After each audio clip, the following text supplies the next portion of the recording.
ಈ ಸಮಾಜವೇ ಒಂದು ವಿಚಿತ್ರ. ಮಾತನಾಡಿದರೆ ಮಾತಲ್ಲಿರುವ ತಪ್ಪನ್ನು ಹುಡುಕ್ತಾರೆ, ಮೌನಿಯಾದರೆ ನಿನ್ನನ್ನೇ ತಪ್ಪಾಗಿ ಬಣ್ಣಿಸುತ್ತಾರೆ.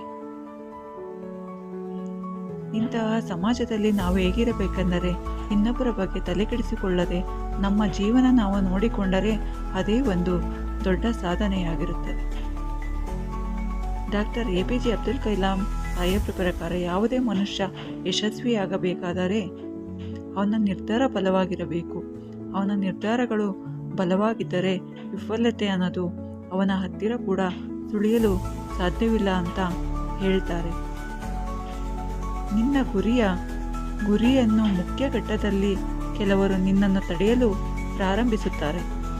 ಯಾಕೆಂದರೆ ನಿನ್ನ ಗೆಲ್ಲುವುದು ಅವರಿಗೆ ಸ್ವಲ್ಪವೂ ಇಷ್ಟವಿರುವುದಿಲ್ಲ. ಅದಕ್ಕಾಗಿ ಮೊದಲು ನಿನ್ನ ಕಾಲನ್ನು ಎಳೆಯುವ ಕೆಲಸ ಮಾಡುತ್ತಾರೆ. ನಂತರ ನೀನು ಜಗ್ಗದೆ ಇದ್ದಾಗ ನಿನ್ನನ್ನು ಅವಮಾನಿಸುವುದಕ್ಕೆ ಸ್ಟಾರ್ಟ್ ಮಾಡ್ತಾರೆ.